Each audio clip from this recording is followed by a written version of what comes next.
ಎಲ್ಲರಿಗೂ ಜೈ ಜಿನೇಂದ್ರ. ಶ್ರೀಮದ್ ಭಗವತ್ ಕುಂದಕುಂದಾಚಾರ್ಯ ದೇವ ವಿರಚಿತ ಸಮಯಸಾರ ಅನ್ನುವಂಥ ಪರಮಾಗಮವನ್ನು ಅದ್ಯೋಪಾಂತವಾಗಿ ಸ್ವಾಧ್ಯಾಯ ಮಾಡುವಂಥ ಒಂದು ಸ್ವಾಧ್ಯಾಯ ಕ್ರಮವನ್ನು ನಾವು ಪ್ರಾರಂಭಿಸಿದ್ದೇವೆ. ಈಗ 19 ಸಂಚಿಕೆಗಳನ್ನು ನಾವು ನೋಡಿದ್ದೇವೆ. 19ನೇ ಸಂಚಿಕೆಯಲ್ಲಿ ಆಶ್ರವಧಿಕಾರವನ್ನು ಪ್ರಾರಂಭ ಮಾಡಿದ್ವಿ. ಆಶ್ರವಧಿಕಾರದ 172 ಗಾಥೆಗಳನ್ನು ನಾವು ನೋಡಿದ್ವಿ. ಇವತ್ತು 20ನೇ ಸಂಚಿಕೆಯನ್ನು ಪ್ರಾರಂಭಿಸುವುದಿದೆ. 173ನೇ ಗಾಥೆಯಿಂದ ನಾವು ಈ ಸಂಚಿಕೆಯನ್ನು ಪ್ರಾರಂಭ ಮಾಡೋದಿದೆ.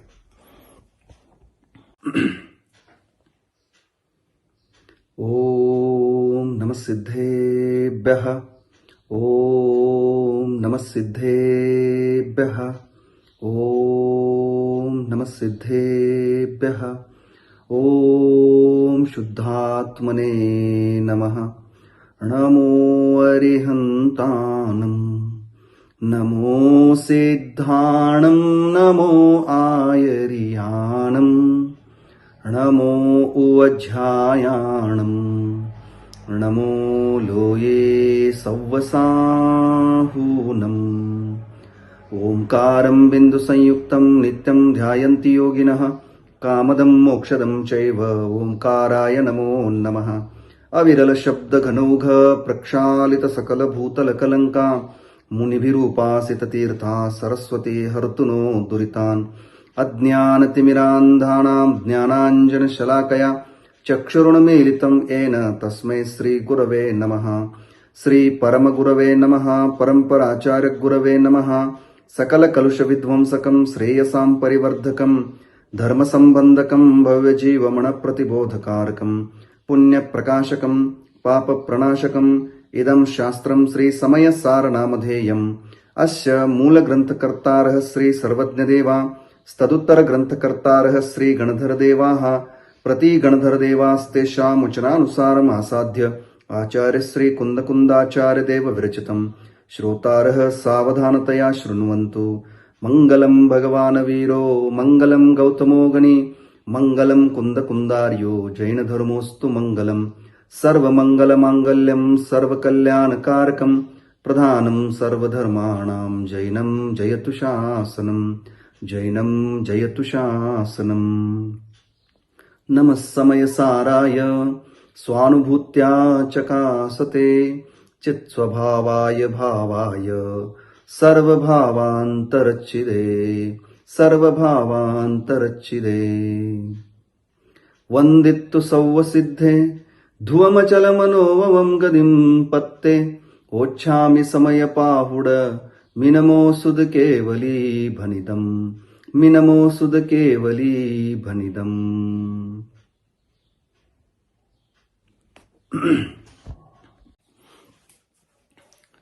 19 ಸಂಚಿಕೆಗಳಲ್ಲಿ ನಾವು ಭಗವತ್ ಕುಂದಕುಂದಾಚಾರ್ಯ ದೇವರ ಸಮಯಸಾರ ಕೃತಿರತ್ನದಲ್ಲಿ ಆಶ್ರವಧಿಕಾರದವರೆಗೆ ಬಂದಿದ್ವಿ. ಆಶ್ರವಧಿಕಾರದ 172ನೇ ಗಾಥೆಯನ್ನು ನಾವು ಏನು ಮಾಡ್ಕೊಂಡಿದ್ವಿ ಅಂದ್ರೆ ನೋಡ್ಕೊಂಡಿದ್ವಿ. ಅಲ್ಲಿ ಸಂದೇಹ ಶಿಷ್ಯನಿಗೇನು ಬರ್ತದ ಅಂತಂದ್ರ, ನೋಡಿ, ಜ್ಞಾನಿಗೆ ದ್ರವ್ಯಾಶ್ರವದ ಸಂತತಿ ವಿದ್ಯಮಾನ ಇದ್ರೂ ಕೂಡ ಜ್ಞಾನಿ ಯಾವಾಗಲೂ ನಿರಾಶ್ರವಿ ಇರ್ತಾನ ಅನ್ನುವಂಥ ಮಾತನ್ನ ಯಾಕೆ ಹೇಳಿದ್ರಿ? ಇದೊಂದು ಸಂದೇಹ ನನಗೆ ಬರ್ತಾ ಇದೆ. ಅದಕ್ಕೆ ಈ ಸಂದೇಹ ಏನು, ಈ ಸಂದೇಹಕ್ಕೆ ಪರಿಹಾರ ಏನು ಅನ್ನೋದನ್ನು ಹೇಳ್ರಿ ಅಂತ ಹೇಳಿ ಶಿಷ್ಯನ ಈ ಪ್ರಶ್ನೆಗೆ, ಈ ಆಶಂಕೆಗೆ ಸಮಾಧಾನ ಮಾಡೋದರ ಸಲುವಾಗಿ ಗಾಥಾಸೂತ್ರಗಳನ್ನು ಭಗವತ್ ಕುಂದಕುಂದಾಚಾರ್ಯ ಏನು ಮಾಡ್ತಾ ಇದ್ದಾರೆ ಅಂತಂದ್ರೆ ತಿಳಿಸ್ತಾ ಇದ್ದಾರೆ. 173, 174, 175ನೇ ಗಾಥೆಯಿಂದ ಇವತ್ತು 20ನೇ ಸಂಚಿಕೆಯನ್ನು ನಾವು ಪ್ರಾರಂಭ ಮಾಡೋಣ. ನೋಡಿ, ಮೊದಲು ಗಾಥಾ ಪಾಠ ಮಾಡೋಣ. ಶಿಷ್ಯನ ಸಂದೇಹ ಇದೆ, ಇನ್ನೂ ಆಶ್ರವದ ಸಂತತಿ ನಮಗೆ ಕಾಣಿಸ್ತಾ ಇವೆ, ಆದರೂ ಕೂಡ ನೀವು ಜ್ಞಾನಿಗೆ ನಿರಾಶ್ರವಿ ಅಂತ ಹೇಳಿದ್ರಲ್ಲ, ಯಾಕೆ ಅನ್ನುವಂಥ ಪ್ರಶ್ನೆ. ಅದಕ್ಕೆ ಉತ್ತರವಾಗಿ ಈ 3 ಗಾಥೆಗಳನ್ನು ಏನು ಮಾಡ್ತಾ ಇದ್ದಾರೆ, ಕೊಡ್ತಾ ಇದ್ದಾರೆ. ಅವುಗಳನ್ನು ನಾವು ಏನು ಮಾಡೋಣ ಅಂತಂದ್ರೆ ನೋಡೋಣ. ಮೊದಲು ಗಾಥಾ ಪಾಠ ಮಾಡೋಣ. ಪ್ರಾಕೃತ ಮತ್ತು ಕನ್ನಡಗಳನ್ನು ಮಾತ್ರ ನೋಡೋಣ. ಸೌವೇ ಪೂವ ನಿಬದ್ಧಾದು ಪಚ್ಚಯ ಅತ್ತಿ ಸಮ್ಮದಿಟ್ಟಿಸ್ಸ ಓಗಪ್ಪ ಓಗಂ ಬಂದಂಥೆ ಕಮ್ಮ ಭಾವೇನ ಹೋದೂನ ನಿರುವ ಭೋಜ್ಯ ತಹ ಬಂಧದಿ ಜಹ ಹವಂತಿ ಉವ ಭೋಜ್ಯ ಸತ್ತಟ್ಟವಿಹಾ ಭೂದಾ ನಾನಾವರನಾದಿ ಭಾವೇಹಿಂ ಸಂತಾದು ನಿರವ ಭೋಜ್ಯ ಬಾಲ ಇತ್ತೀಜಹೇವ ಪುರಿಸಸ್ಸ ಬಂಧದಿತೆ ಉವ ಭೋಜ್ಯೆ ತರುಣಿ ಇತ್ತಿಜಹ ನರಸ್ಸ. ಕನ್ನಡದಲ್ಲಿ ನೋಡೋಣ. ಯಾವೆಲ್ಲ ಪೂರ್ವ ನಿಬದ್ಧ ಪ್ರತ್ಯಯಗಳು ಸಮ್ಯಕ್ ದೃಷ್ಟಿಗೆ ಸತ್ತಾರೂಪದಲ್ಲಿದ್ದು ಅವು ಉಪಯೋಗದ ಪ್ರಯೋಗಕ್ಕನುಸರಿಸಿ ಕರ್ಮಭಾವದಿಂ ಬಂಧಿಸುವವು. ಅನುಪಭೋಗ್ಯವಾಗಿ ಹೇಗವು ಉಪಭೋಗ್ಯವಾಗುವವು ಹಾಗೆ ಬಂದಿಪೂ. ಜ್ಞಾನಾವರಣ ಮೊದಲಾದ ಭಾವಗಳಿಂದ 7 ಪ್ರಕಾರದ ಕರ್ಮಗಳು ಉಪಭೋಗ್ಯವಿಲ್ಲವೂ ಸತ್ತಾ ಸ್ಥಿತಿಯಲ್ಲಿ ಹೇಗೆ ಬಾಲಿಕೆಯು ಪುರುಷನಿಗೆ ಉಪಭೋಗ್ಯವಾದಾಗವು ಬಂಧಿಸುವವು ಹೇಗೆ ತರುಣಿತ ಪುರುಷನಿಗೆ.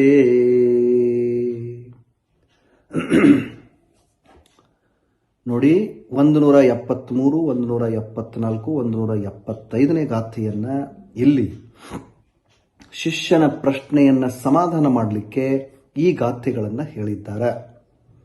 ಸಮ್ಯಕ್ ದೃಷ್ಟಿ ನಿರಾಸ್ರವಿ ಹೆಂಗ ಅನ್ನುವಂಥ ಮಾತಿದೆ.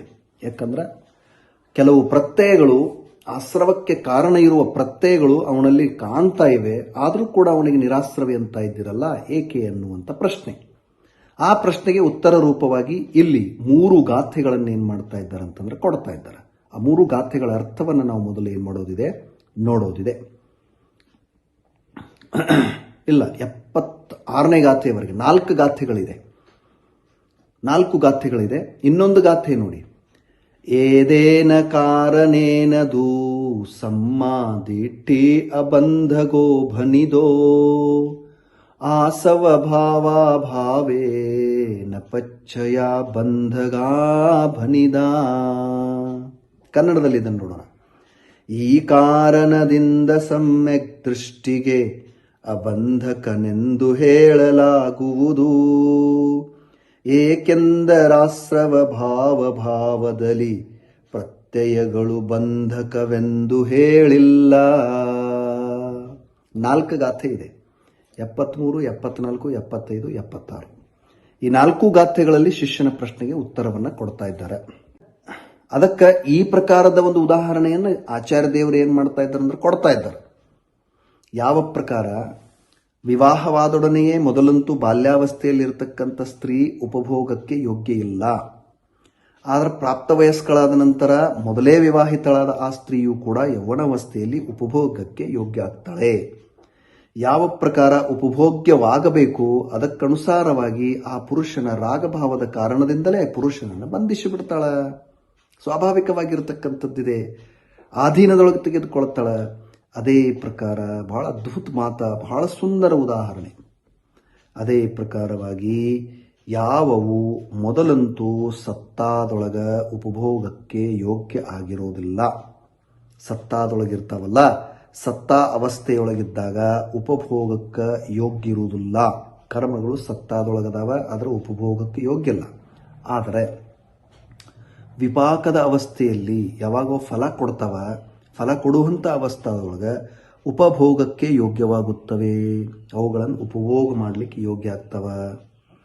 ಇಂಥ ಪದ್ಗಲ ಕರ್ಮರೂಪವಾದ ದ್ರವ್ಯ ಪ್ರತ್ಯಯಗಳಿದ್ರೂ ಕೂಡ ಈ ಪ್ರಕಾರದ ಪುದ್ಗಲ ದ್ರವ್ಯ ರೂಪದ ದ್ರವ್ಯ ಪ್ರತ್ಯಯಗಳಿದ್ರೂ ಕೂಡ ಅವು ಯಾವ ಪ್ರಕಾರ ಉಪಭೋಗ್ಯ ಆಗಬೇಕು ಅದಕ್ಕನುಸರಿಸಿ ಅವು ಹೆಂಗೆ ಉಪಭೋಗ ಆಗಬೇಕಪ್ಪ, ಹೆಂಗೆ ಉಪಭೋಗಕ್ಕೆ ಒಳಗಾಗಬೇಕವು, ಅದಕ್ಕನುಸರಿಸಿ ಅಂದರೆ ಉಪಯೋಗದ ಪ್ರಯೋಗಕ್ಕನುಸರಿಸಿ ಕರ್ಮೋದಯದ ರೂಪವಾಗಿ ಜೀವಭಾವದ ಸದ್ಭಾವದ ಕಾರಣದಿಂದ ಬಂಧ ಮಾಡ್ತವೆ. ಅದಕ್ಕಾಗಿ ಒಂದು ವೇಳೆ ಜ್ಞಾನಿಗೆ ಮೊದಲು ಕಟ್ಟಿರ್ತಕ್ಕಂಥ ದ್ರವ್ಯ ಪ್ರತ್ಯಯಗಳ ವಿದ್ಯಮಾನ ಇದ್ರೂ ಕೂಡ ತಾನೇ ಅವನಿಗೆ ಆ ಒಂದು ವಿದ್ಯಮಾನ ಇದ್ರೂ ಕೂಡ, ದ್ರವ್ಯ ಪ್ರತ್ಯಯಗಳು ವಿದ್ಯಮಾನ ಇದ್ರೂ ಕೂಡ ಏನು ಹೇಳ್ತಾರಪ್ಪ, ತಾನೇ ಇರಲಿ ಆದರೆ ಅವನಂತೂ ನಿರಾಶ್ರವಿನೇ ಆಗಿದ್ದಾನೆ. ತಿಳಿತಾ? ದ್ರವ್ಯ ಪ್ರತ್ಯಯಗಳ ಮೊದಲು ಇದ್ರೂ ಕೂಡ ಅವನು ಸಹಜ ಜ್ಞಾನಿ ಅಂತೂ ನಿರಾಶ್ರವಿ ಇದ್ದಾನ. ಯಾಕಂದ್ರೆ ಕರ್ಮೋದಯದ ಕಾರ್ಯ ಯಾವ ರಾಗ ದ್ವೇಷ ಮೋಹರೂಪವಾದ ಆಶ್ರವ ಭಾವ ಇದೆಯಲ್ಲ, ಅದರ ಅಭಾವದೊಳಗ ದ್ರವ್ಯ ಪ್ರತ್ಯಯಗಳು ಬಂಧಕ್ಕೆ ಕಾರಣ ಆಗೋದಿಲ್ಲ. ಬಹಳ ಕ್ಲಿಯರ್ ಇದೆ, ಇದರೊಳಗೆ ಸ್ಪಷ್ಟವಾಗಿ ಹೇಳಿಬಿಟ್ಟಿದ್ದಾರೆ. ಏನು ದ್ರವ್ಯ ಪ್ರತ್ಯಯಗಳು ಇದ್ದಾವೆ. ದ್ರವ್ಯ ಪ್ರತ್ಯಯಗಳು ಸತ್ತಾದೊಳಗೆ ಇದ್ದದ್ದು ಉದಯದೊಳಗೆ ಬಂದು, ಉದಯದೊಳಗೆ ಬಂದ್ರೂ ಕೂಡ ಕರ್ಮೋದಯದ ಕಾರ್ಯ ಯಾವ ರಾಗದ್ವೇಷ ಮೋಹರೂಪವಾದಂಥ ಆಶ್ರವ ಭಾವಿದೆಯಲ್ಲ, ಆ ಆಶ್ರವ ಭಾವದ ಅಭಾವದೊಳಗ ಈ ದ್ರವ್ಯ ಪ್ರತ್ಯಯಗಳ ಉದಯದೊಳಗೆ ಬಂದ್ರೂ ಕೂಡ ಅವು ಬಂಧಕ್ಕೆ ಕಾರಣ ಇಲ್ಲ. ಅವು ಬಂಧನ ಅವುಗಳಿಂದ ಆಗೋದಿಲ್ಲ. ಭಾವದ ಅಭಾವದೊಳಗೆ ದ್ರವ್ಯ ಪ್ರತ್ಯಯಗಳು ಏನೂ ಮಾಡ್ಲಿಕ್ಕೆ ಸಾಧ್ಯ ಇಲ್ಲ.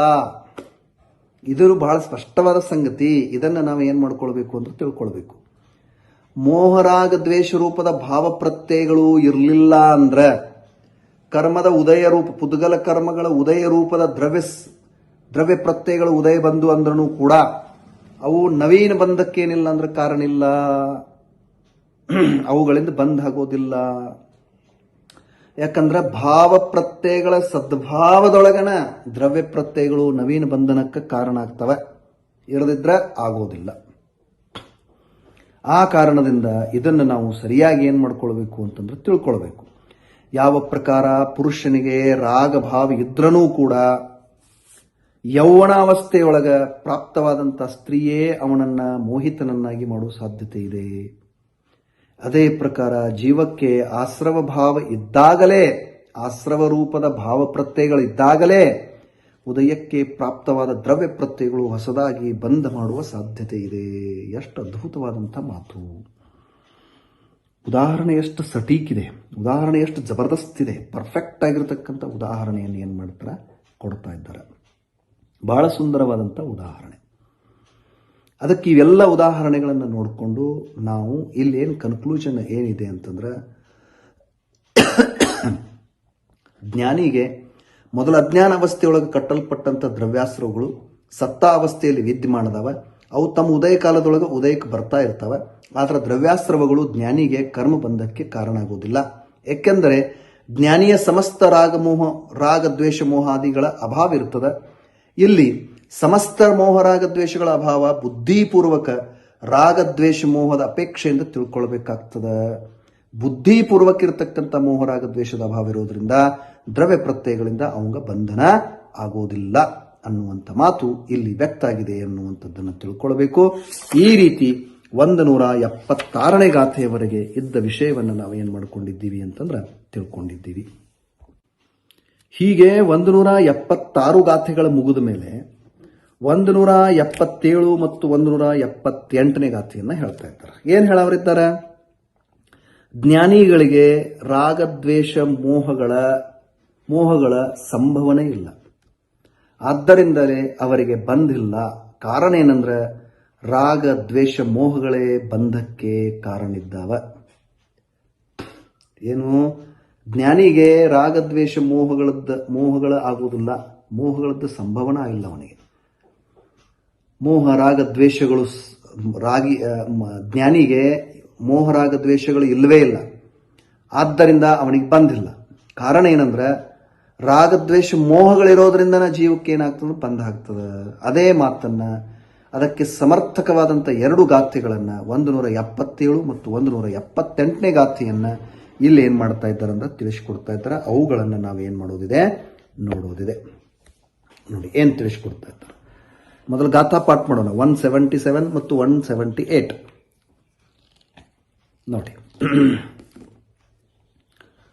ರಾಗೋ ದೋಸೋ ಮೋಹೋ ಯ ಆಸವಾನತ್ತಿ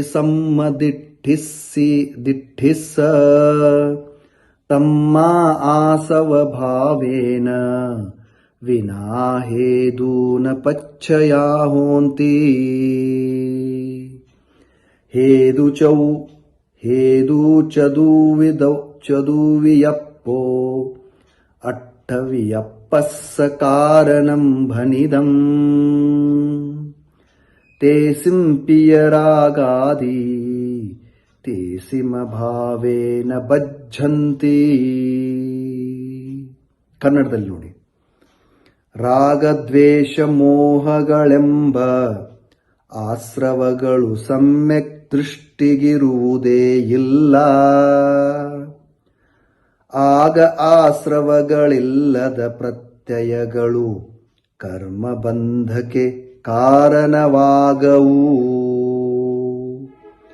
ಚತುರ್ವಿಧ ಹೇತುಗಳೆಂಟು ಪ್ರಕಾರದ ಕರ್ಮಗಳಿಗೆ ಕಾರಣವೆಂದು ಹೇಳಿದೆ. ಮತ್ತವಕ್ಕೆ ರಾಗಾದಿ ಭಾವ ಕಾರಣವಿದ್ದವುಗಳ ಭಾವದಿಂ ಕರ್ಮತಾ ಕಟ್ಟದು. ನೋಡಿ, ಎರಡು ಗಾಥೆಗಳನ್ನು ನಾವು ನೋಡ್ತಾ ಇದ್ದೇವೆ.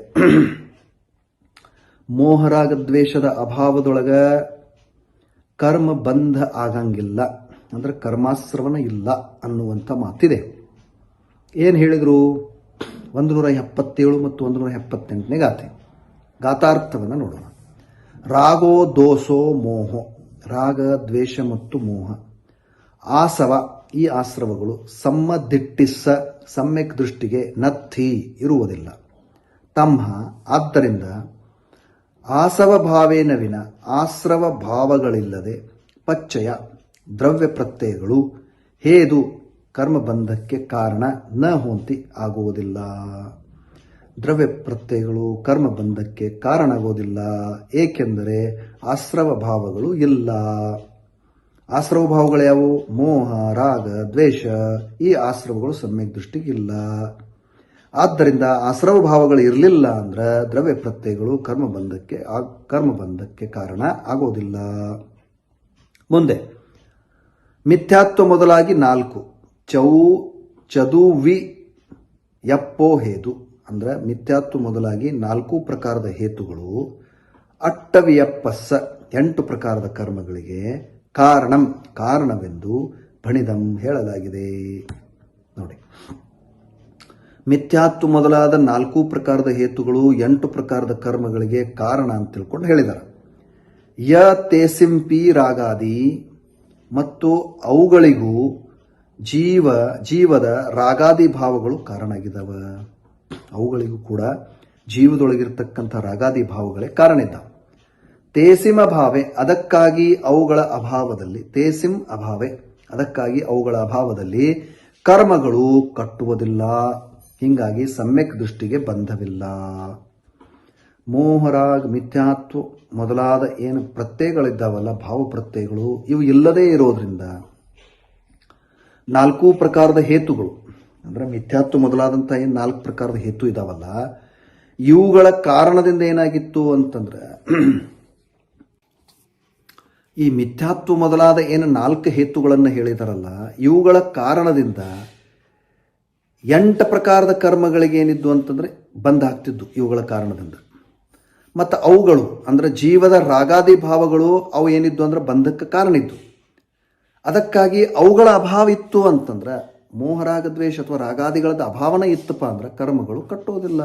ಹೀಗಾಗಿ ಸಮ್ಯಕ್ ದೃಷ್ಟಿಗೆ ಬಂಧ ಇಲ್ಲ ಅನ್ನುವ ಮಾತು ಇಲ್ಲೇನಾಗ್ಯದ ಅಂತಂದ್ರೆ ಬಂಧ.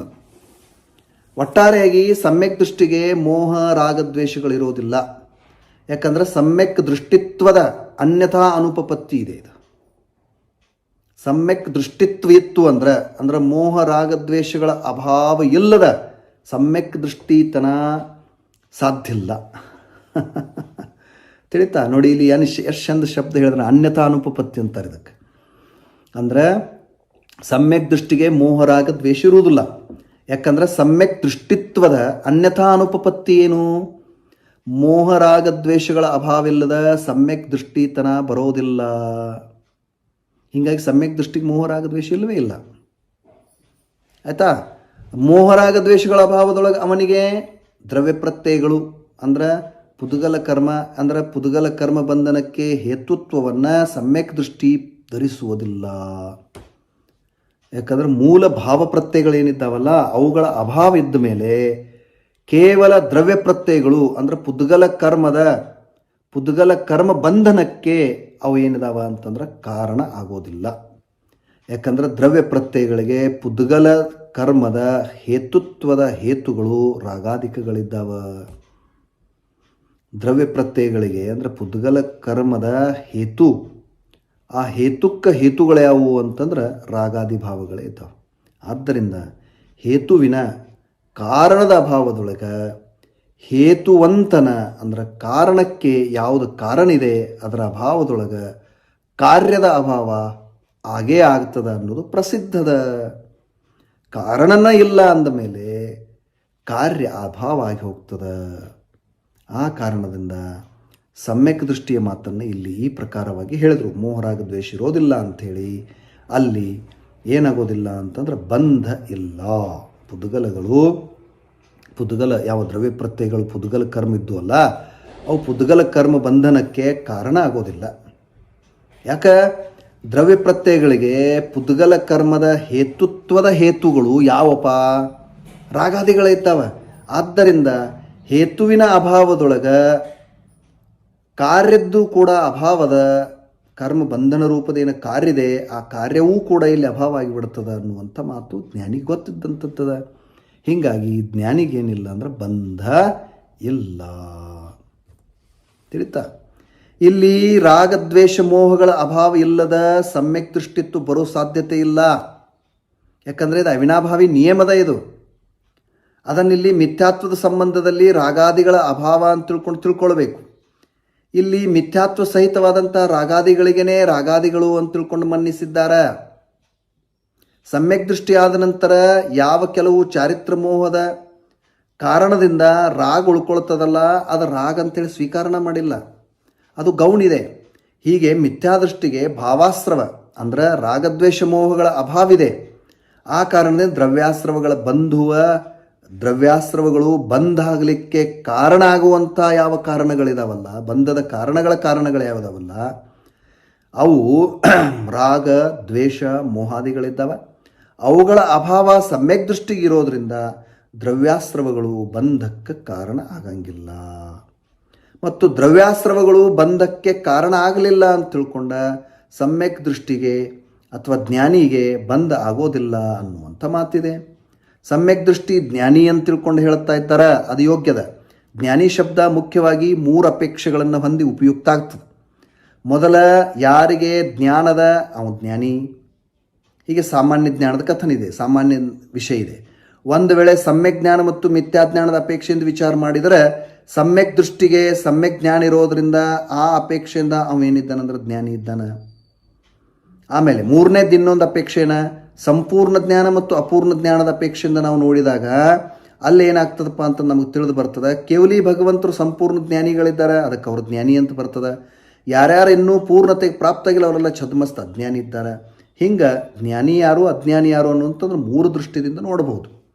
ಯಾಕಂದ್ರೆ ಸಿದ್ಧಾಂತದೊಳಗೆ 5 ಭಾವಗಳ ಕಥನ ಮಾಡುವಂಥ ಸಮಯದೊಳಗೆ 12ನೇ ಗುಣಸ್ಥಾನದವರೆಗೆ ಅಜ್ಞಾನದ ಭಾವ ಇದೆ ಅನ್ನುವಂಥದ್ದನ್ನು ಹೇಳಿದ್ದಾರೆ. ಹೀಗೆ ಅನೇಕಾಂತದ ಅಪೇಕ್ಷೆಗಳ ಮುಖಾಂತರ ವಿಧಿ ನಿಷೇಧಗಳು ನಿರ್ಬಾಧ ರೂಪದಿಂದ ಸಿದ್ಧ ಆಗ್ತಿರ್ತವೆ. ಸರ್ವಥಾ ಏಕಾಂತದಿಂದ ಯಾವುದೂ ಸಿದ್ಧ ಆಗೋದಿಲ್ಲ. ತಿಳಿತಾ?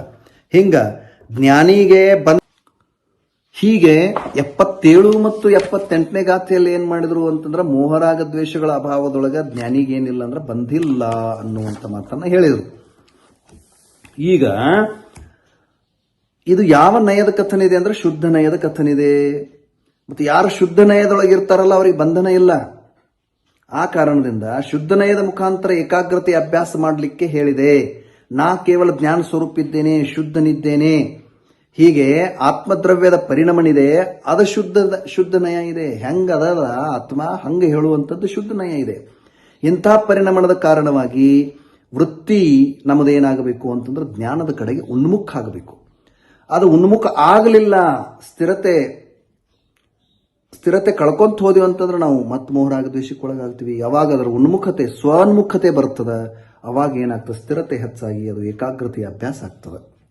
ಹಿಂಗ ಶುದ್ಧ ನಯ ಶ್ರುತಜ್ಞಾನದ ಅಂಶಿದೆ. ಶ್ರುತಜ್ಞಾನ ಅಂತೂ ಪರೋಕ್ಷ ಇದೆ. ಅದಕ್ಕಾಗಿ ಈ ಅಪೇಕ್ಷೆಯಿಂದ ಶುದ್ಧ ನಯದ ಮುಖಾಂತರ ಆಗುವಂಥ ಶುದ್ಧ ಸ್ವರೂಪದ ಅನುಭವ ಏನಿದೆ ಇದು ಪರೋಕ್ಷಿದೆ. ಯಾಕಂದ್ರೆ ನಯದ ಮೂಲಕ ಆಗುವ ಅನುಭವ ಇದೆಯಲ್ಲ ಪರೋಕ್ಷ ಇದೆ. ಮತ್ತು ಅನುಭವ ಯಾವಾಗಲೂ ಏಕದೇಶ ಶುದ್ಧ ಇರ್ತದೆ. ಈ ಅಪೇಕ್ಷೆಯಿಂದ ಅದಕ್ಕೆ ವ್ಯವಹಾರದಿಂದ ಪ್ರತ್ಯಕ್ಷ ಅಂತ ತಿಳ್ಕೊಂಡು ಹೇಳ್ತಾರೆ.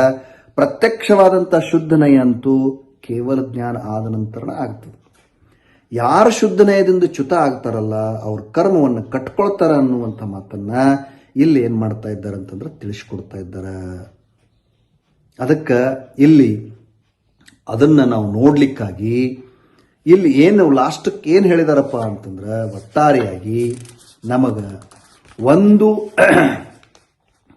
ಇದೇ ಒಂದು ಮುಖ್ಯವಾದಂಥ ಸಂಗತಿಯನ್ನು ಹೇಳಿದ್ದಾರೆ. ಒಂದು ವೇಳೆ ಉಪಯೋಗದ ಅಪೇಕ್ಷೆಯನ್ನು ಸ್ವೀಕಾರ ಮಾಡಿದ್ರೆ ಅದರ ಅರ್ಥ ಹೀಗೆ ಸಂಭವಿಸ್ತದೆ. ಒಂದು ವೇಳೆ ಜೀವ ಶುದ್ಧ ಸ್ವರೂಪದ ನಿರ್ವಿಕಲ್ಪ ಅನುಭವದಿಂದ ಬಿಡುಗಡೆ ಹೊಂದುತ್ತಾ ಇದ್ದಂದ್ರೆ, ಅದರ ಸಮ್ಯಕ್ತ್ವದಿಂದ ಬಿಡುಗಡೆ ಆಗದಿದ್ದರೆ ಅದಕ್ಕೆ ಚಾರಿತ್ರ ಮೋಹದ ರಾಗದಿಂದ ಸ್ವಲ್ಪ ಬಂಧ ಆಗ್ತದೆ. ಬಹಳ ಇಂಪಾರ್ಟೆಂಟ್ ಮಾತಿದೆ, ಲಕ್ಷ ಕೊಡಿ. ಒಂದು ವೇಳೆ ಜೀವ ಶುದ್ಧ ಸ್ವರೂಪದ ನಿರ್ವಿಕಲ್ಪ ಅನುಭವದಿಂದ ಬಿಡುಗಡೆ ಹೊಂದಿದ ಅಂದ್ರೆ ಹೊಂದುತ್ತಾನ. ಯಾಕಂದ್ರೆ ಒಮ್ಮೆ ಸ್ಥಿರತೆ ಆಗ್ಲಿಕ್ಕಿಲ್ಲ, ಹೊಂದುತ್ತಾನ. ಆದರೆ ಸಮ್ಯಕ್ತ್ವದಿಂದ ಬಿಡುಗಡೆ ಆಗುವುದಿಲ್ಲ, ಸಮ್ಯಕ್ತ್ವದಿಂದ ಬಿಡುಗಡೆ ಹೊಂದೋದಿಲ್ಲ. ಶುದ್ಧೋಪಯೋಗದಿಂದ ಬಿಡುಗಡೆ ಆಗ್ತಾನೆ, ಸಮ್ಯಕ್ತ್ವದಿಂದ ಬಿಡುಗಡೆ ಆಗೋದಿಲ್ಲ. ಆ ರೀತಿ ಸಮ್ಯಕ್ತ್ವದಿಂದ ಬಿಡುಗಡೆ ಆಗಲಿಲ್ಲ ಅಂದ್ರೆ ಅದಕ್ಕೆ ಚಾರಿತ್ರ ಮೋಹದ ರಾಗದಿಂದ ಸ್ವಲ್ಪ ಬಂಧ ಇದೆ. ಆದಾಗ್ಯೂ ಆ ಬಂಧ ಅಜ್ಞಾನದ ಪಕ್ಷದಲ್ಲಿ ಇಲ್ಲ. ಅಜ್ಞಾನದ ಕಾರಣದಿಂದ ಬಂಧ ಆಗ್ತಾ ಇಲ್ಲ ಅವನಿಗೆ. ಈ ಬಂದಂತೂ ಇದ್ದೇ ಇರ್ತದೆ. ಅದಕ್ಕಾಗಿ ಅದನ್ನ ನಾಶ ಮಾಡುವುದಕ್ಕೆ ಸಮ್ಯಕ್ ದೃಷ್ಟಿಯಾದಂಥ ಜೀವ ಶುದ್ಧ ನಯದಿಂದ ಬಿಡುಗಡೆಯಾಗದ ಅಂದ್ರೆ ಶುದ್ಧೋಪಯೋಗದೊಳಗೆ ಮಗ್ನಾಗಿರುವಂಥ ಯಾವ ಉಪಯೋಗ ಇದೆ, ಕೇವಲ ಜ್ಞಾನ ಆದ ನಂತರ ಪ್ರತ್ಯಕ್ಷವಾಗಿ ಅದು ಶುದ್ಧ ನಯವೇ ಇರ್ತದೆ, ಕೇವಲ ಜ್ಞಾನದ ನಂತರ. ಅದೇ ಅರ್ಥವನ್ನ ಇಲ್ಲಿ ಏನ್ ಮಾಡ್ತಾ ಇದ್ದಾರೆ ಅಂತಂದ್ರೆ 179 ಮತ್ತು 180ನೇ ಗಾಥೆಯಲ್ಲಿ ಏನ್ ಮಾಡೋರಿದ್ದಾರೆ ಅಂತಂದ್ರೆ ಹೇಳೋರಿದ್ದಾರೆ. ಅದನ್ನ ನಾವು ಇಲ್ಲಿ ಏನ್ ಮಾಡೋದಿದೆ, ನೋಡುವುದಿದೆ. ಅಂದ್ರೆ ಸಮ್ಯಕ್ ದೃಷ್ಟಿ ನಿರಾಶ್ರವಿದ್ದನ ಬಂಧದಿಂದ ರಹಿತಿದ್ದನ ಅನ್ನುವಂಥ ಆಶ್ರವಾಧಿಕಾರದ ಕೊನೆಗೆ ನಾವು ಬಂದಿದ್ದೇವೆ. ಇಲ್ಲಿ ಇದನ್ನ ಏನ್ ಮಾಡ್ತಾರಂತಂದ್ರೆ ಹೇಳ್ತಾ ಇದ್ದಾರೆ. ಗಾಥಾ ಪಾಠ ಮಾಡೋಣ, ಆಮೇಲೆ ಇದರ ಅರ್ಥವನ್ನ ನೋಡೋಣ. ಜಹಪುರಿ ಸೇನಾಹಾರೋ ಗಹಿದೋ ಪರಿಣಮದಿಸೋ ಅನೇಯ ವಿಹಂ ಮನ್ಸವಸಾರು ಹೀರಾದಿ ಭಾವೆ ಉದರಗ್ಗಿ ಸಂಜುತ್ತೋ ತಹನಾ ನಿಸ್ಸದು ಪೂವಂ ಜೇ ಬದ್ಧಾ ಪಚ್ಚಯಾ ಬಹುವಿಯಪ್ಪಂ ಬಜ್ಜಂತೆ ಕಮ್ಮಂ ತೇ ನಯಪರಿಹಿನಾದು ತೇ ಜೀವಾ. ಕನ್ನಡದಲ್ಲಿ ನೋಡಿ. ಯಾವ ರೀತಿ ಜನರು ಸ್ವೀಕರಿಸಿದ ಆಹಾರ ಉದರಾಗ್ನಿ ಸಂಯೋಗದಿಂದ ವಿವಿಧ ಮಾಂಸ ಮೇಧಸ್ಸು ರಕ್ತ ಮೊದಲಾದ ಭಾವಗಳಿನ್ ಪರಿಣಮಿಪುದು. ಹಾಗೆ ಜ್ಞಾನಿಗಳಿಗೆ ಪೂರ್ವ ನಿಬದ್ಧ ಯಾವ ದ್ರವ್ಯಾಸ್ರವಗಳಿರುವವು ಬಗೆ ಬಗೆಯ ಕರ್ಮಗಳ ಕಟ್ಟಿ ಜೀವ ಶುದ್ಧ ನಯದಿಂದ ಭ್ರಷ್ಟನಾಗುವನು. ನೋಡಿ, ಹೀಗೆ 179 ಮತ್ತು 180ನೇ ಗಾಥೆಯನ್ನು ನಾವು ಹೇಳಿದ್ವಿ. ಏನಿದೆ ಇದರ ಅರ್ಥ? ಅದರ ಅರ್ಥವನ್ನು ನೋಡೋಣ. ಯಾವ ಪ್ರಕಾರ ಪುರುಷನ ಮುಖಾಂತರ ಮಾಡಲ್ಪಟ್ಟಂತ ಯಾವ ಆಹಾರ ಇದೆ, ಯಾವ ಪುರುಷ ಆಹಾರವನ್ನ ಮಾಡಿದ, ಊಟ ಮಾಡಿದ, ಜಹಪುರಿಸೇನ ಗಹಿದೋ ಆಹಾರೋ ಊಟ ಮಾಡಿದ. ಸೋ ಉದರಗ್ಗಿ ಸಂಜುತ್ತೋ, ಅದು ಉದರಾಗ್ನಿಯ ಸಂಯೋಗವನ್ನು ಪಡ್ಕೊಂಡು ಆಹಾರವನ್ನು ತಂದ ಮೇಲೆ ಜಠರದೊಳಗೆ ಅಗ್ನಿ ಇರ್ತದ, ಅಗ್ನಿ ಪ್ರದೀಪ್ತ ಇರ್ತದ. ಅಗ್ನಿಯ ಸಂಯೋಗದಿಂದ ಅನೇಯ ವಿಹಂ ಹಲವು ಪ್ರಕಾರದ ಮಾಂಸ ವಸಾರುಹೀರಾದಿ, ಮಾಂಸ, ನೇನ, ರಕ್ತ ಮೊದಲಾದ ಭಾವರೂಪವಾಗಿ ಪರಿಣಾಮ ಮಾಡ್ತದೆ. ನಾವು ಆಹಾರ ಏನೋ ತಗೊಂಡಿರ್ತೀವಿ, ಆಹಾರ ಏನೋ ಸ್ವೀಕರಿಸಿರ್ತೀವಿ, ಅದರದ ಅನೇಕ ರೂಪದಿಂದ ಏನಾಗ್ತಂದ್ರೆ ಬದಲಾಗ್ಕೊಂತ ಹೋಗ್ತದೆ. ತಹದು ಇದೇ ಪ್ರಕಾರ ನಾನಿಸ್ಸ ಜ್ಞಾನಿಗಳಿಗೆ ಪೂವಂಬದ್ಧ, ಇದೇ ಪ್ರಕಾರ ಜ್ಞಾನಿಗಳಿಗೆ ಪೂರ್ವದೊಳಗ ಮೊದಲ ಕಟ್ಟಿರ್ತಕ್ಕಂಥ, ಪೂರ್ವದೊಳಗೆ ಬದ್ಧ ಆಗಿರ್ತಕ್ಕಂಥ ಜೇ ಪಚ್ಚಯ ಯಾವ ದ್ರವ್ಯಾಸ್ತ್ರವಗಳಿದ್ದಾವ ತೇ ಅವು ಬಹುವ್ಯಾಪಂ ಹಲವು ಪ್ರಕಾರಗಳಾಗಿ ಕಮ್ಮಂ ಕರ್ಮವನ್ನು ಪಜ್ಜಂತೆ ಬಂಧಿಸುತ್ತವೆ. ಮೊದಲಿರ್ತಕ್ಕಂಥ ಯಾವ ದ್ರವ್ಯಾಸ್ತ್ರವಗಳಿದ್ವಲ್ಲ, ಮೊದಲು ಕಟ್ಟಿದ ಯಾವ ದ್ರವ್ಯಾಸ್ತ್ರಗಳಿದ್ದಾವ, ಪ್ರತ್ಯಯಗಳಿದ್ದಾವಲ್ಲ, ಅವು ಹಲವಾರು ಪ್ರಕಾರವಾಗಿ ಕರ್ಮವನ್ನು ಬಂಧಿಸ್ತಾವೆ. ತೇ ಜೀವ, ಹೀಗೆ ಆ ಜೀವಗಳು ನಯ ಪರಿಹೀನಾದು ಶುದ್ಧ ನಯದಿಂದ ಚ್ಯುತ ಆಗಿದವ. ಹಿಂಗೆ ಆ ಜೀವಗಳು ಶುದ್ಧ ನಯದಿಂದ ಚ್ಯುತ ಆಗಿದವ. ಅಂದ್ರೆ ಜ್ಞಾನಿ ಶುದ್ಧ ನಯದಿಂದ ಚ್ಯುತ ಆದ ಅಂದ್ರೆ ಅವನಿಗೆ ಕರ್ಮಗಳ ಬಂಧನ ಇದೆ ಅನ್ನುವಂಥ ಮಾತಿದೆ. ಇದು ಎರಡೂ ಗಾಥೆಗಳಲ್ಲಿ ಅದೇ ವಿಷಯ. ಅಂದ್ರೆ ಶುದ್ಧ ನಯದೊಳಗಿದ್ದ ಅಂದ್ರೆ ಬಂದಿಲ್ಲ, ಶುದ್ಧ ನಯದಿಂದ ಚ್ಯುತ ಆದಂದ್ರೆ ಬಂದದ. ಆದ್ರೆ ಆ ಬಂಧ ಮಿಥ್ಯಾತ್ವದಂತ ಬಂದಿಲ್ಲ, ಅದು ಹೇಳವರಿದ್ದಾರೆ. ತಿಳಿತಾ? ಈ ಪ್ರಕಾರ 179 ಮತ್ತು 180ನೇ ಗಾಥೆಯಲ್ಲಿದೆ. ನೋಡಿ ಏನು ಹೇಳ್ತಾ ಇದ್ದಾರೆ. ಯಾವಾಗ ಜ್ಞಾನಿ ಶುದ್ಧ ನಯದಿಂದ ಚ್ಯುತ ಆಗ್ತಾನಲ್ಲ, ಆಗ ಅವನಿಗೆ ರಾಗಾದಿ ಭಾವಗಳ ಸದ್ಭಾವ ಇರ್ತದೆ. ಮೊದಲು ಬಂಧವಾದಂಥ ದ್ರವ್ಯ ಪ್ರತ್ಯಯಗಳು ತಮ್ಮ ಕರ್ಮ ಬಂಧಕ್ಕೆ ಹೇತುತ್ವದ ಹೇತುವಿನ ಸದ್ಭಾವ ಇರೋದ್ರಿಂದ, ದ್ರವ್ಯ ಪ್ರತ್ಯಯಗಳಿಗೆ ಕರ್ಮ ಬಂಧನಕ್ಕೆ ಕಾರಣ ಇರತಕ್ಕಂಥ ಕಾರಣಗಳ ಸದ್ಭಾವ ಇರೋದ್ರಿಂದ, ಕಾರಣವುಳ್ಳಂಥ ಭಾವ ಕಾರ್ಯಭಾವದ ಅನಿವಾರ್ಯತೆ ಇರೋದ್ರಿಂದ, ಯಾವ ಕಾರಣವುಳ್ಳಂಥ ಭಾವದ ಆ ಭಾವಕ್ಕೆ ಕಾರ್ಯಭಾವದ ಅನಿವಾರ್ಯತೆ ಇರೋದ್ರಿಂದ ಜ್ಞಾನಾವರಣಾದಿ ಭಾವಕರ್ಮದಿಂದ ಪುದ್ಗಲ ಕರ್ಮವನ್ನು ಬಂಧ ರೂಪವಾಗಿ ಪರಿಣಾಮ ಮಾಡಿಸ್ತದ. ಅನಿವಾರ್ಯತೆ ಇರ್ತದದು. ಯಾಕಂದ್ರೆ ಕಾರಣ ಸದ್ಭಾವದ ಹಿಂಗಿರೋದ್ರಿಂದ, ಕಾರ್ಯಭಾವದ ಅನಿವಾರ್ಯತೆ ಇರೋದ್ರಿಂದ ಜ್ಞಾನಾವರಣಾದಿ ಭಾವದಿಂದ ಭಾವರೂಪದಿಂದ ಪುದ್ಗಲ ಕರ್ಮ ಬಂಧ ಆಗ್ತದ, ಬಂಧ ರೂಪವಾಗಿ ಪರಿಣಾಮ ಮಾಡ್ತದ. ಮತ್ತಿದು ಅಪ್ರಸಿದ್ಧವೂ ಇದೆ. ಅಂದ್ರೆ ಇದರ ದೃಷ್ಟಾಂತವು ಜಗತ್ತಿನಲ್ಲಿ ಪ್ರಸಿದ್ಧದ, ಎಲ್ಲರಿಗೂ ತಿಳಿದದ್ದದ. ಏಕೆಂದರೆ ಮನುಷ್ಯನಿಂದ ಸ್ವೀಕರಿಸಲ್ಪಟ್ಟಂತ ಆಹಾರ ಜಠರಾಗ್ನಿಯೊಳಗೆ ಹೋಗಿ ನೇನ, ರಕ್ತ, ಮಾಂಸ ಇತ್ಯಾದಿ ರೂಪದೊಳಗೆ ಪರಿಣಾಮ ಮಾಡಿಸ್ತಿರ್ತದ ಅನ್ನುವಂಥದ್ದು, ಮಾಡಿಸ್ತಿರುವುದು ನಮಗೆ ಕಂಡು ಬರ್ತಾ ಇದೆಯಲ್ಲ, ಹಂಗದ ಇದು. ಅದೇ ಪ್ರಕಾರದ ಯಾವಾಗ ಜ್ಞಾನಿ ಶುದ್ಧನಯದಿಂದ ಚ್ಯುತ ಆಗ್ತಾನ, ಆಗ ಅವನಿಗೆ ರಾಗಾದಿ ಭಾವಗಳದ್ದು ಸದ್ಭಾವ ಇರ್ತದೆ. ರಾಗಾದಿ ಭಾವಗಳ ನಿಮಿತ್ತದಿಂದ ದ್ರವ್ಯಾಸ್ತ್ರಗಳು ಅವಶ್ಯವಾಗಿ ಕರ್ಮಬಂಧಕ್ಕೆ ಕಾರಣ ಆಗ್ತವೆ. ಮತ್ತು ಅದಕ್ಕಾಗಿ ಕಾರ್ಮಾಣ ವರ್ಗಣೆಯು ಕೂಡ ಬಂಧ ರೂಪವಾಗಿ ಪರಿಣಮಿಸ್ತದ. ಟೀಕೆಯಲ್ಲಿ ದ್ರವ್ಯ ಅಂದ್ರೆ ಇಲ್ಲಿ ಹೇಳಿರ್ತಕ್ಕಂಥದ್ದೇನು, ದ್ರವ್ಯ ಪ್ರತ್ಯಯಗಳು ಪುದ್ಗಲ ಕರ್ಮಗಳನ್ನು ಬಂಧ ರೂಪವಾಗಿ ಪರಿಣಾಮ ಮಾಡಿಸ್ತವಂತಿತ್ತು. ಯಾವ ಈ ಮಾತನ್ನು ಹೇಳಿದಾರಲ್ಲ, ಅದು ನಿಮಿತ್ತದ ಅಪೇಕ್ಷೆಯಿಂದ ಇದೆ. ಇಲ್ಲಿ ದ್ರವ್ಯ ಪ್ರತ್ಯಯಗಳು ನಿಮಿತ್ತಭೂತಿರುವಾಗ ಕಾರ್ಮಾಣ ವರ್ಗನೆ ತಾನೇ ಬಂಧ ರೂಪವಾಗಿ ಪರಿಣಮಿತ ಆಗ್ತದ ಅಂತ ಹೇಳಿ ತಿಳ್ಕೋಬೇಕು.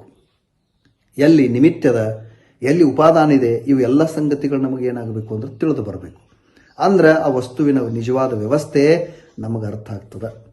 ಅದಕ್ಕೆ ಇಲ್ಲಿ ಇದು ಕೊನೆಗೆ ನಾವು ಏನಾಗಿದ್ದೀವಿ ಅಂತಂದ್ರೆ ಬಂದಿದ್ದೇವೆ, ಈ ಅಧಿಕಾರದ ಕೊನೆಗಿದೆ. ಅದಕ್ಕೆ ಒಟ್ಟಾರೆಯಾಗಿ ಶುದ್ಧನಯ ತ್ಯಾಗ ಮಾಡಲಿಕ್ಕೆ ಯೋಗ್ಯಲ್ಲ,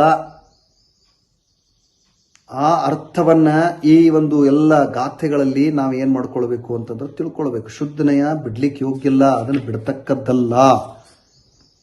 ತಾತ್ಪರ್ಯ ಏನದ ಅಂದ್ರ ಶುದ್ಧನಯದ ತ್ಯಾಗ ಮಾಡಬೇಡ್ರಿ, ಯಾವಾಗಲೂ ತ್ಯಾಗ ಮಾಡ್ಲಿಕ್ಕೆ ಯೋಗ್ಯಲ್ಲ. ತ್ಯಾಗ ಮಾಡದಿರುವುದರಿಂದ ಬಂಧ ಆಗೋದಿಲ್ಲ, ಮತ್ತು ಅದರ ತ್ಯಾಗದಿಂದ ಬಂಧವೇ ಇದೆ ಅನ್ನುವಂಥದ್ದನ್ನು ನಿಶ್ಚಿತವಾಗಿ ನಾವು ತಿಳ್ಕೊಳ್ಬೇಕು. ತಿಳಿತಾ? ನೋಡಿ, ಕೊನೆಗೆ ಈ ಅಧಿಕಾರದ ಕೊನೆಗೆ ಹೇಳ್ತಾ ಇದ್ದಾರೆ, ಯಾವ ಪುರುಷನು ಅಂತರಂಗದಲ್ಲಿ ಚೈತನ್ಯ ಮಾತ್ರವಾದಂತಹ ಪರಮ ವಸ್ತುವನ್ನು ನೋಡ್ತಾನ ಮತ್ತು ಶುದ್ಧನಯದ ಅವಲಂಬನೆಯಿಂದ ಅದರಲ್ಲಿ ಏಕಾಗ್ರ ಆಗ್ತಾನಲ್ಲ, ಆ ಪುರುಷನಿಗೆ ಶೀಘ್ರವಾಗಿ ಎಲ್ಲ ರಾಗಾದಿ ಆಶ್ರವ ಭಾವಗಳ ಭಾವವಾಗಿ ಸಂಪೂರ್ಣವಾಗಿ ತನ್ನ ಅತೀತ, ಅನಾಗತ ಮತ್ತು ವರ್ತಮಾನ ಪದಾರ್ಥಗಳನ್ನು ತಿಳ್ಕೊಂಡು ನಿಶ್ಚಲವಾದಂಥ ಅತುಲವಾದಂಥ ಕೇವಲ ಜ್ಞಾನ ಅವಂಗೆ ಪ್ರಕಟ ಆಗ್ತದ. ಆ ಜ್ಞಾನ ಎಲ್ಲಕ್ಕಿಂತ ಮಹಾನದ, ಅದರ ಸಮಾನವಾಗಿ ಬೇರೆ ಯಾವುದು ಇಲ್ಲವೇ ಇಲ್ಲ. ಈ ಪ್ರಕಾರವಾಗಿ ಆಶ್ರವ ಭಾವ ಏನದಲ್ಲ, ರಂಗಮಂಟಪದಿಂದ ಈ ರೀತಿ ಸ್ವೀಕಾರ ಮಾಡಿ ಹೊರಗೆ ಹೋಗ್ತದೆ. ಈ ರಂಗಮಂಟಪದೊಳಗೇನು ಆಶ್ರವ ಬಂದು ಸೋಗ್ ಹಾಕಿತ್ತಲ್ಲ, ಅದನ್ನು ಜ್ಞಾನ ಅದರ ಯಥಾರ್ಥ ಸ್ವರೂಪದೊಳಗೆ ತಿಳ್ಕೊಳ್ಳೋದ್ರಿಂದ ಅದೇನಾಗ್ತದೆ ಅಂದ್ರೆ ಹೊರಗಡೆ ಹೊಂಟು ಹೋಗ್ತದೆ. ಈ ಪ್ರಕಾರವಾಗಿ ಶ್ರೀ ಸಮಯಸಾರ ಶ್ರೀಮದ್ ಕುಂದ ಆಚಾರ್ಯ ದೇವ ಪ್ರಣೀತ ಸಮಯಸಾರ ಅನ್ನುವಂಥ ಪರಮಾಗಮದೊಳಗ ಆಶ್ರವದ ಪ್ರರೂಪಣೆ ಮಾಡತಕ್ಕಂಥ 4ನೇ ಅಂಕ ಇಲ್ಲಿಗೆ ಏನಾಗ್ತದೆ, ಸಮಾಪ್ತ ಆಗ್ತದೆ. ನಾವು ಈ ಪ್ರಕಾರವಾಗಿ 4 ಅಂಕಗಳನ್ನು ಏನು ಮಾಡ್ಕೊಂಡಿದ್ದೀವಿ ಅಂತಂದ್ರೆ, ಇದು 4ನೇ ಅಧಿಕಾರವನ್ನು ನಾವಿಲ್ಲಿ ಪೂರ್ಣ ಮಾಡ್ತಾ ಇದ್ದೇವೆ. ಇಲ್ಲಿಗೆ ಆಶ್ರವ ಅಧಿಕಾರ ಮುಗಿತದೆ.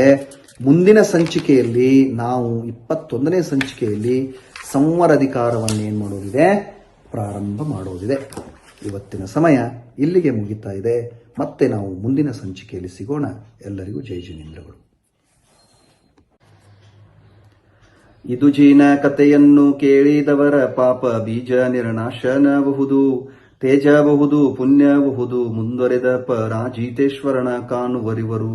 ಪ್ರೇಮದಿಂದಿದ ನೋದಿದರೆ ಪಾಡಿದರೆ ಕೇಳದ ರಾಮುದ ವೈದುವರವರು. ನೇಮದಿ ನಾಳೆ ಸೀಮಂಧರ ಸ್ವಾಮಿಯ ಕಾನ್ವರರ್ಥಿಯುಳು. ನಮೋ ಅರಿಹಂತಾನಂ, ನಮೋ ಸಿದ್ಧಾನಂ, ನಮೋ ಆಯರ್ಯಾನಂ, ನಮೋ ಉವಜ್ಜಾಯಾನಂ, ನಮೋ ಲೋಯೇ ಸವ್ವಸಾಹುನಂ.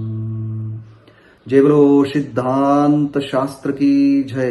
जय बोलो जिनवानी माता की जय. जय जिनेन्द्र.